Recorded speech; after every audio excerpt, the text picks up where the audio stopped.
Hello everyone, welcome back to the channel. Today in this video I'll show you guys how can you reset your Discord password if you forgot it. So if that's what you want to do, follow up with me and let's jump right into it.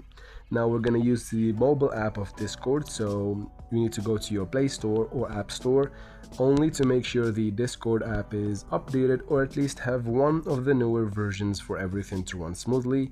Now let's quit from here and let's open Discord now.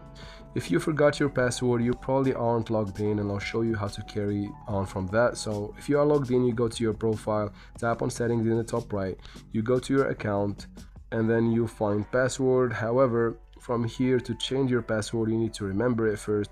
So if you have it written down somewhere, you need to go get it and then type it down here and type the new password under it.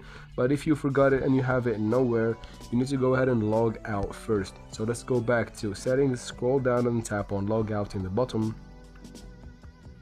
and then confirm by tapping log out again.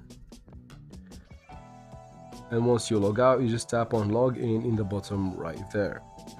And now from here, you need to either remember your email or phone number. It's necessary because if you try to tap on forgot password without having that email or phone number up there, it won't work out basically. So type in your email associated with your account,